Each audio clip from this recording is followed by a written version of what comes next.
Hey everyone, welcome to Spillbee. This is the new episode of What's Behind the Filter. Now I know that कि why fat is considered unattractive, ये जो सवाल है that is controversial. But hear me out completely and then make conclusions.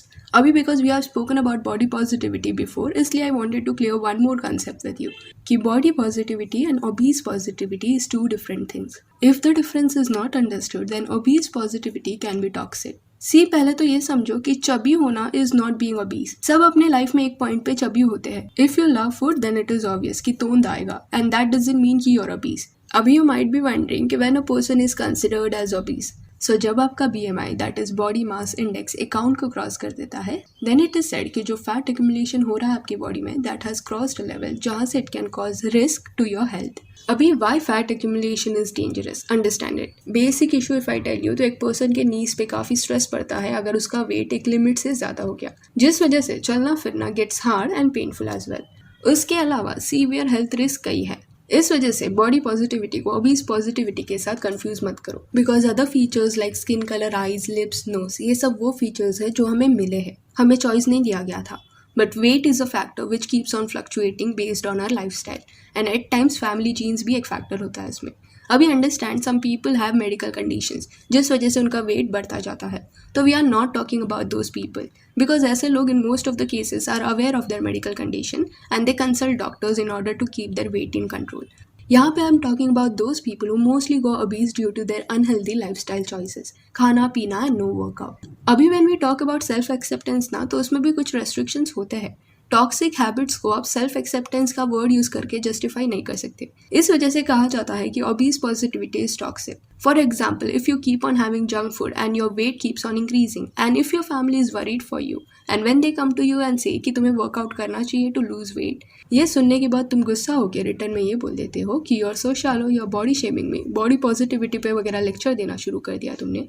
तो ये चीज़ आती है obese positivity के कॉन्सेप्ट के अंदर, जहाँ एक पर्सन सामने वाले के इंटेंशंस को समझने की कोशिश नहीं करता एंड हर चीज़ को बॉडी शेमिंग के कैटेगरी के अंदर डाल देता है. एंड आज के टाइम पे ये काफ़ी ज़्यादा हो रहा है क्योंकि इंटरनेट पे talking about wait is risky. कोई भी कंस्ट्रक्टिव स्टेटमेंट को भी बॉडी शेमिंग के अंदर डाल दिया जाता है.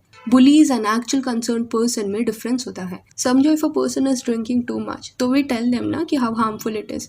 तो same goes with food also. एक लिमिट के बाद you are just destructing yourself. Constant eating की वजह से कई ऐसे रिस्क फैक्टर्स हैं जो बढ़ जाते हैं. एंड अमेरिका जैसे देश में वही हुआ है. वहाँ लोग body positivity, body shaming, obesity को इतना मिक्स कर चुके हैं कि वहाँ भी ये सिनेरियो है कि 1/3 से भी ज़्यादा पॉपुलेशन वहाँ की ओबीस है.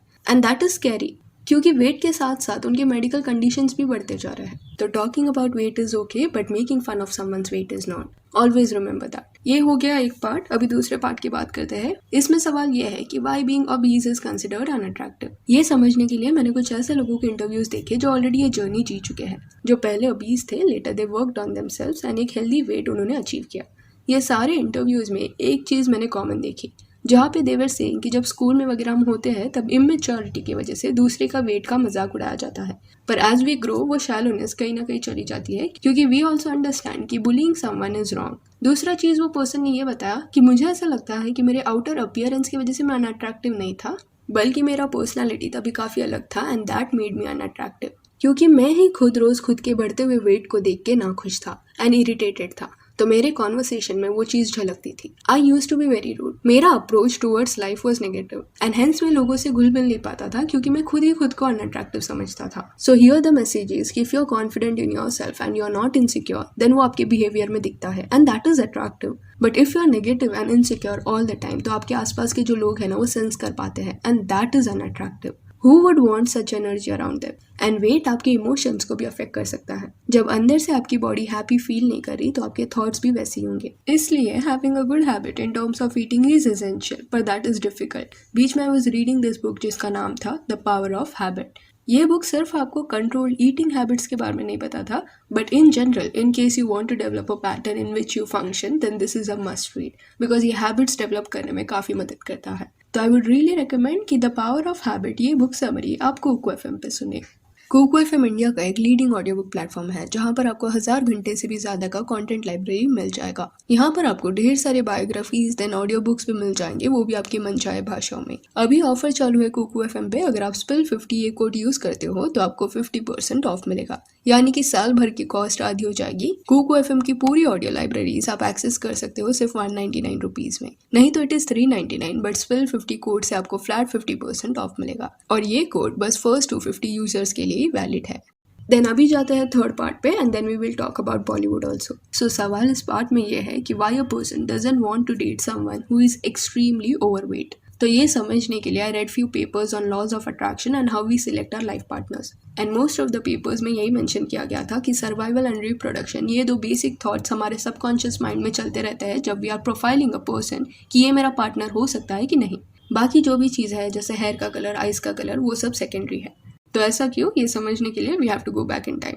जब हम इंसान इतने सिविलाइज नहीं थे एंड हंटिंग वगैरह करते थे तब मोस्टली फीमेल्स ऐसे मेल्स को पसंद करती हु वर स्ट्रॉन्ग, बिकॉज उन्हें लगता था कि अगर वो स्ट्रॉन्ग है तो he can Hunt, he can bring food and feed his family. दूसरी तरफ मेल ऐसी फीमेल्स को पसंद करते थे जिनके आउटर अपीयरेंस को देख के उन्हें लगता था कि she can carry his child. In short, खुद का सर्वाइवल एंड अपनी रेस को आगे बढ़ाना है, ये ग्राउंड्स पे पार्टनर चूज किए जाते हैं। अभी आज के टाइम पे even though we are civilized, पर टेल बोन की तरह कहीं ना कहीं ये सिलेक्शन प्रोसेस का हैबिट अभी भी हमारे सबकॉन्शियस माइंड में रह गया है।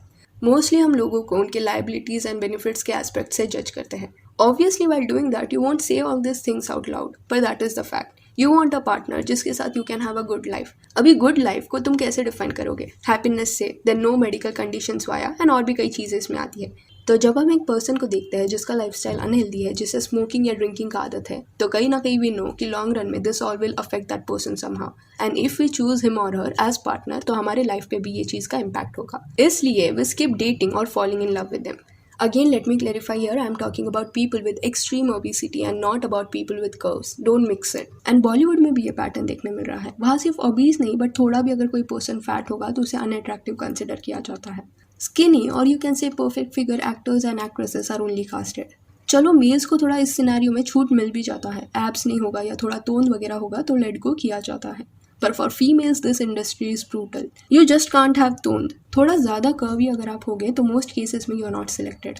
देर आर ओनली फ्यू मूवीज जिसमें हेल्दी एक्ट्रेसेस आर कास्टेड, वो भी ऐसे मूवीज में हुआ है जिसका कॉन्सेप्ट ही वेट के अराउंड है, तो वैसी लीड एक्ट्रेस उन्हें चाहिए थी इसलिए शी वॉज कास्टेड। वरना hardly there are any romantic films जिसमें overweight people are casted in lead roles, ना they only get side roles. If you see Vidya Balan के साथ also this happened, her career was majorly affected due to this, क्योंकि जब विद्या ने बॉलीवुड में debut किया था तब वो जमाना और भी ज़्यादा ब्रूटल था। आज एटलीस्ट उतना बॉडी शेमिंग नहीं होता, बट उस समय में इट यूज टू हैपन, जिस वजह से फिल्म मेकर्स अवॉइड ही करते थे ऐसे एक्टर्स को सो दैट उनकी फिल्म अफेक्ट ना हो पाए उनकी वजह से। आज के वक्त में बॉडी शेमिंग इवन इफ कम हुआ होगा, बट ये मेंटालिटी अभी भी फिल्म मेकर्स में देखने मिलता है, जहाँ पतली लड़कियों को वो ज़्यादा प्रेफर करते हैं and in their mind having curves और being a bit chubby is unattractive.